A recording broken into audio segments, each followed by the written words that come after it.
एक बार माँ शीतला देवी के मन में विचार आया, चलो धरती पर जाकर देखूं कि कौन मुझे सच्चे मन से पूजता है और कौन वास्तव में मुझ पर विश्वास करता है। यही सोचकर माँ ने एक साधारण वृद्ध स्त्री का रूप धारण किया और राजस्थान के एक छोटे से गांव डूंगरी में आ पहुंची।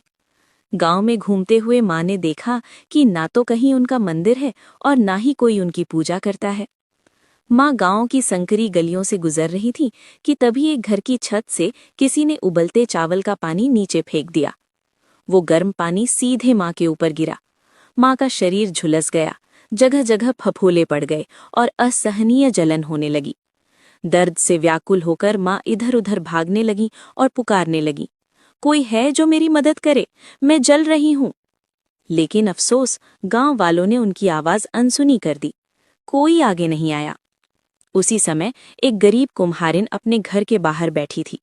उसने देखा कि एक बूढ़ी माँ दर्द से कराह रही है। उसका हृदय द्रवित हो उठा। वो बोली, माँ इधर आकर बैठो, मैं तुम्हें ठंडा पानी डालती हूँ।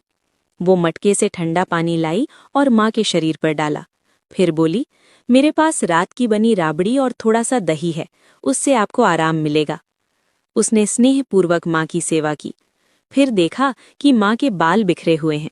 कुम्हारिन बोली, माँ तुम्हारे बाल ठीक कर देती हूँ। जब वो कंघी कर रही थी तभी उसकी नज़र माँ के सिर के पीछे छुपी एक दिव्य आंख पर पड़ी। वो घबरा गई और डरकर भागने लगी। तभी माँ ने कहा, डर मत बेटी, मैं कोई भूत प्रेत नहीं हूँ, मैं स्वयं शीतला माता हूँ। इतना कहते ही माँ अपने दिव्य स्वरूप में प्रकट हुई। 4 भुजाएं, देदीप्यमान आभूषण, हीरे जवाहरात और सिर पर स्वर्ण मुकुट। कुम्हारिन हाथ जोड़कर खड़ी रह गई। मन में सोचने लगी, मैं इतनी गरीब हूँ, माँ को कहाँ बिठाऊं। माँ ने उसकी चिंता भांप ली।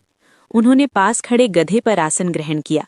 एक हाथ में झाड़ू और दूसरे में डलिया ली और कुम्हारिन के घर की सारी दरिद्रता झाड़कर डलिया में भर दी और बाहर फेंक दी।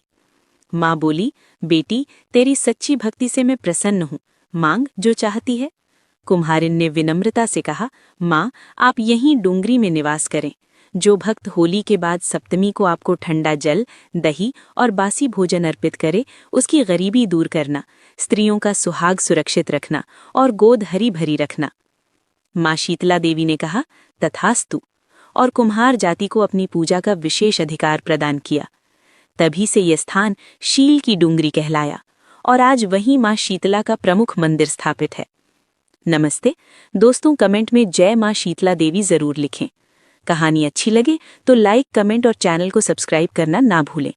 आपका बहुत बहुत धन्यवाद।